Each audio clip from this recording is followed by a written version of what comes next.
awaye yoyote kwenye ulimwengu wa dunia hii. Ni mateso ya Yesu peke yake. Hamna mwanadamu anayeleta ondoleo la dhambi. Hamna mwanadamu anayeleta kuponywa kwa mateso yako. Hamna mwanadamu anayeleta kuondolewa kwa matatizo yako, ila Yesu tunayemhubiri katika viwanja hivi. Huyo ndiye mwenye assurance ya kukuweka salama. Haleluya, haleluya. Nasoma katika kitabu cha Luka sura ya 19 mstari wa 41. Anasema Yesu alipoukaribia mji akaulilia, akalia machozi, akasema, laiti wewe Yerusalemu ungejua yale yaletayo amani, lakini sasa yamefichwa machoni pako, na wewe hauyaoni. Yesu akalia, akautazama mji, akaulilia sana.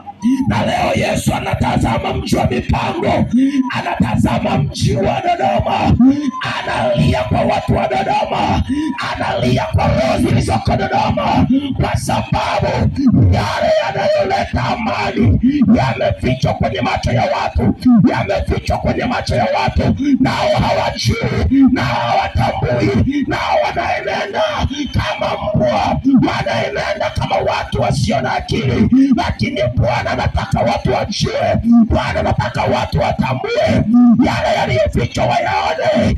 Yanayoleta amani yanapatikana kwenye viwanja hivi wiki, yanapatikana hapa. Nawe usikie jioni ya leo, amani yako iko kwa Yesu. Amani yako ni kumpokea Yesu.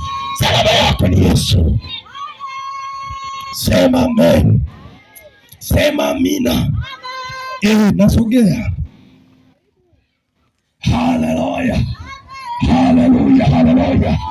Mtu mmoja aseme amina. Mtu mmoja hapa aseme amina. Mtu mmoja aseme amina. Haleluya. Wakati Yesu anauangalia mji wa Yerusalemu, anaukabili, analia.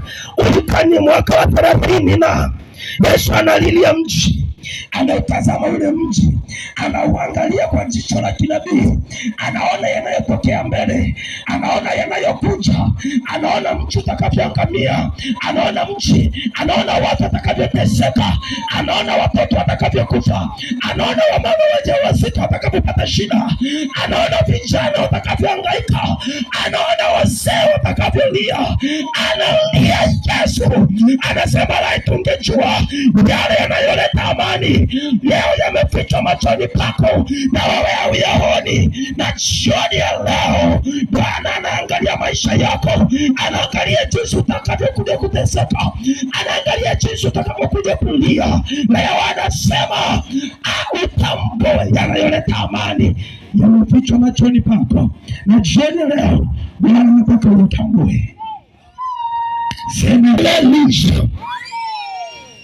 Yale yanaleta amani yamefichwa. Ulipofika mwaka wa 70,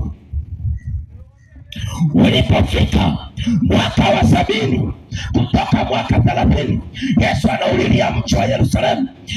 Unakuja jeshi la Kirumi linakuja linaizingira Yerusalemu chini ya kamanda Tito, wanauzingira ule mji, wanauzuru ule mji ndani ya siku 40.